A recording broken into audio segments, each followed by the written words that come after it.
Dalam riwayat yang lain, Nabi SAW bersabda, atau dari Ibnu Abbas radhiyallahu anhu, beliau mengatakan, naha Rasulullah sallallahu alaihi wasallam ayyabi'at ta'am hatta yastawfiyah.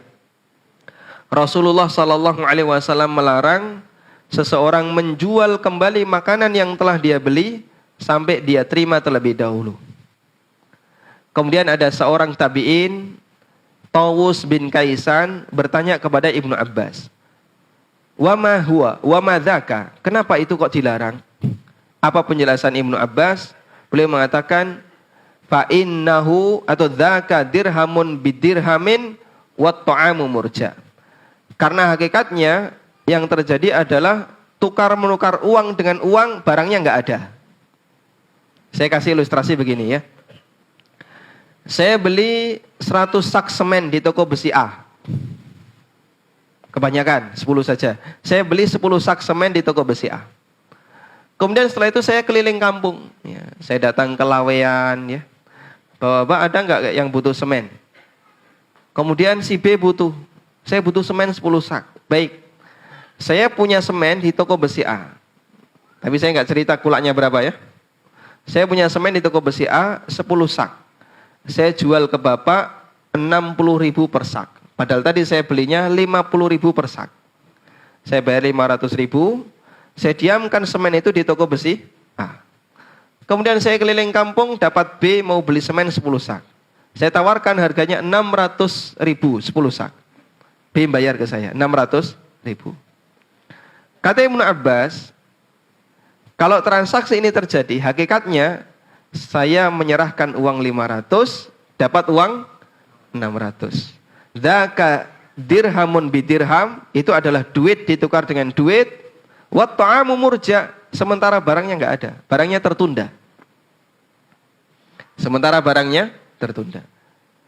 Dan ini kalau terjadi memicu bubble ekonomi. Kita berbicara dari sisi yang sangat kasus yang sangat kecil. Jadi sampai kasus mikro kecil seperti ini dilarang oleh Nabi sallallahu alaihi wasallam, dan kata Ibnu Abbas ilahnya itu cuma duit ditukar dengan duit. Transaksi 2 kali, barangnya berpindah sekali. Makanya yang seperti ini saja dilarang.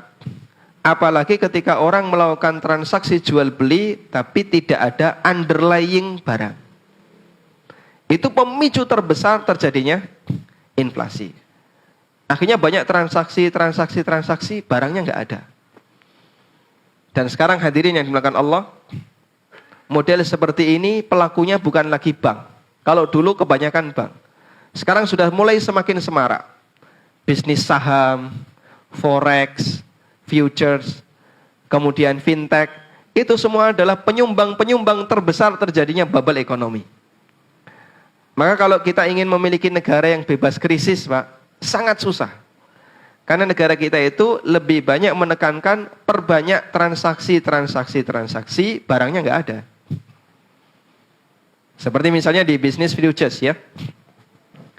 Ada orang beli kopi misalnya. Beli kopi 1 kintal. Berapa harga kopi? Harga kopi 1 kintal misalnya 100 juta. Aturan yang berlaku dalam bisnis ini adalah T plus 3. Transaksi plus 3 hari. Sehingga misalnya kalau saya beli kopi itu hari Kamis, maka nanti penyerahan kopi di hari Jumat, Sabtu, Ahad libur, Senin, Selasa. Di hari Selasa baru diserahkan. Baik. Kemudian saya mendapatkan sebuah sertifikat. Anda telah membeli kopi 1 kintal. Tapi barangnya nggak ada. Belum diserahkan sertifikat resmi kopi 1 kintal. Ini baru tanda perikatan jual beli, telah dilakukan jual beli kopi 1 kintal. Dalam waktu 3 hari, misalnya di hari Ahad, harga kopi naik. Nah, harga kopi naik. Langsung saya lepas barang saya. Saya jual sehingga saya bisa mendapatkan uang 120 juta. Apa yang terjadi, Pak? Saya store uang 100, dapat uang 120. Barangnya mana? Enggak ada. Nanti ini ditransaksikan T plus 3 lagi. Sehingga Ahad enggak dihitung, Senin, Selasa, Rabu. Terjadi kenaikan lagi, dilepas orangnya lagi. Dan begitu seterusnya. Banyak transaksi, barangnya siji. Apa yang terjadi? Uangnya yang mabul-mabul kemana-mana, barangnya nggak ada. Ini disebabkan karena para pedagang banyak yang lebih suka bermain di sektor uang dibandingkan di sektor barang. Karena itulah Islam mengajarkan, kalau kamu menjadi seorang pedagang, ya maka yang jadi pertanyaan adalah, barang apa yang bisa kamu jual, barang apa yang bisa kamu berikan. Sehingga orang tidak boleh menjual sesuatu yang belum dia miliki, dan juga tidak boleh menjual sesuatu yang belum dia terima. Dan bisa jadi dropshipping itu termasuk penyumbang sekian persen dari munculnya teori bubble ekonomi tadi, gelembung ekonomi. Terjadi banyak transaksi, tapi barangnya hanya berpindah sekali. Karena itu hadirin yang dimuliakan Allah Subhanahu wa taala, kalau kita melihat dari sisi aturan secara umum, Islam atau kasus yang terjadi di zaman Nabi SAW dan di zaman para sahabat itu betul kasus mikro.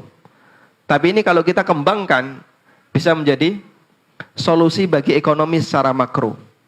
Beliau selalu menekankan pedagang kalau mau menjual harus punya dulu. Atau yang kedua, dia harus menguasai. Baik, kasus. Anda beli barang.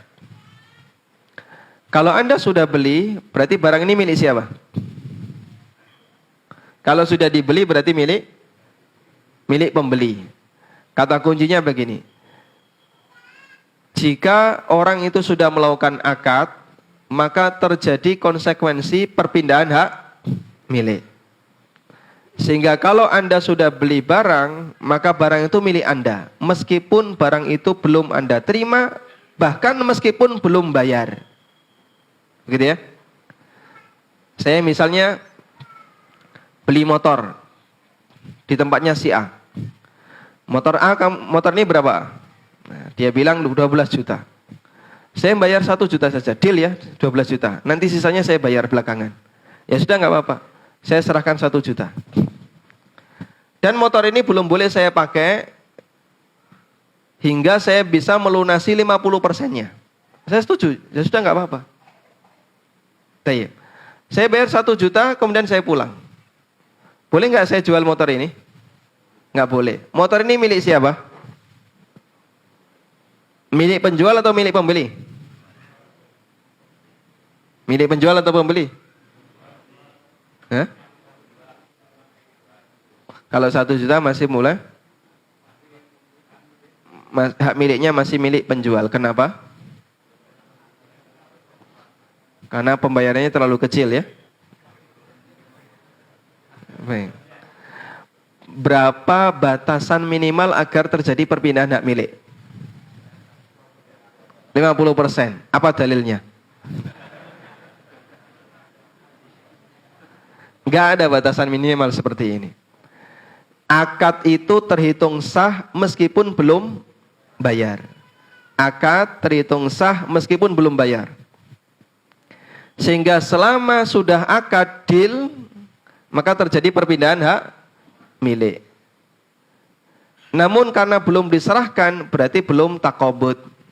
Pertanyaannya, bolehkah saya yang telah membeli motor tadi, kan sudah jadi milik saya, menjual motor itu kepada orang lain? Kenapa nggak boleh? Belum dikuasai. Bukankah motor ini sudah menjadi milik saya?